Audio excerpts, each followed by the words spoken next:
Begini ya, ini kan fikih sosial ya. Saya jawab, ini memang harus pakai fikih, nggak pakai rasa. Saya ulang lagi, pakai fikih, nggak pakai rasa. Waktu sholat itu kan banyak ya, diantaranya maghrib dan isya, duhur dan asar, terus subuh sendiri. Ya, ben sampean belajar fikih, orang belajar tasawuf ya.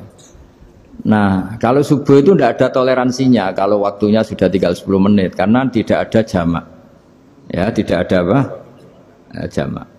Sehingga misalnya kalau kamu ngojek waktu tinggal 10 menit ya harus sholat.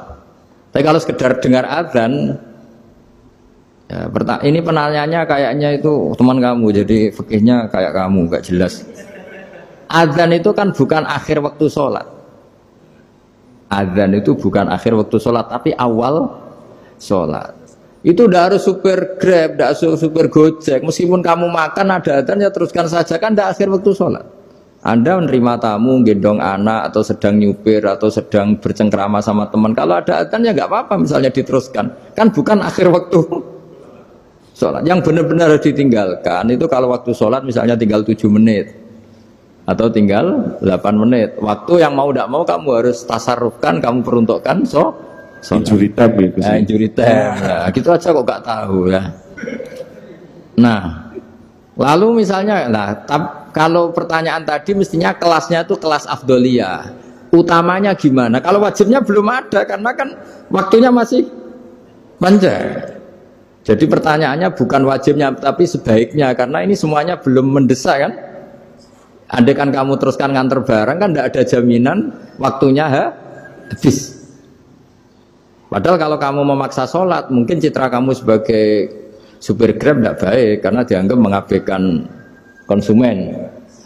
Nah, terus kedua menyangkut jarak.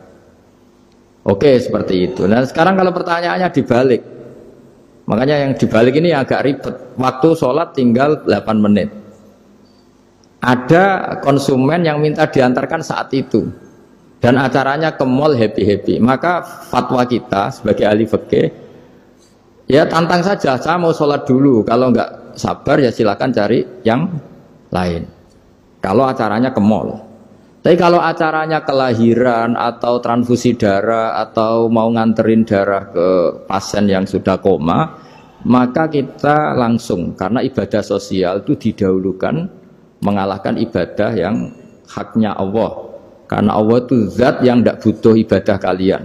Tapi kalau pasien ini kalau nggak nang kesampaian darahnya mati misalnya, jadi kamarnya Allah lebih apian lah gitu. Makanya masyhur kalau dalam fikih hak Allah sama hak adami ini dimenangkan hak adami, tapi bukan karena Allah kita kalahkan. Allah tidak butuh itu semua gitu. Jadi dikalahkan tapi bukan karena kalah, justru karena tidak butuh. Ya ibarat gini lah, Allah itu saking baiknya. Baiknya Allah kan pasti di atas orang tua kita. Itu pasti ulang lagi. Baiknya Allah pasti di atas orang tua kita. Orang tua kita saja baik, apalagi Allah. Misalnya orang tua kamu butuh uang 5.000. Adik kamu butuh uang 5.000. Adik kamu yang kecil atau ya. Kira-kira orang tua kamu tuh nyuruh dikasihkan beliau ke adik kamu. Kira-kira saja. Ke adik kamu. Nah Allah itu saking baiknya. Hal yang terkait Allah, misalnya tadi sholat tepat waktu sama ibadah sosial itu disuruh ibadah sosial karena ini kalau nggak kesampaian transfusi darahnya atau apalah atau kamu dokter yang harus mengurus operasi waktunya tinggal 5 menit kamu harus ngoperasi pasien dulu karena Allah bisa menerima sholat kamu. Nah tak terangkan lagi ini fikih terus. Lalu sholat yang apa? Kalau sholat itu antara maghrib dan isya dan nanti yang terlambat itu maghrib, kita ngikuti ulama yang mengatakan jika ada darurat maka maghrib dan isya boleh dijamak meskipun tidak atas nama pergi.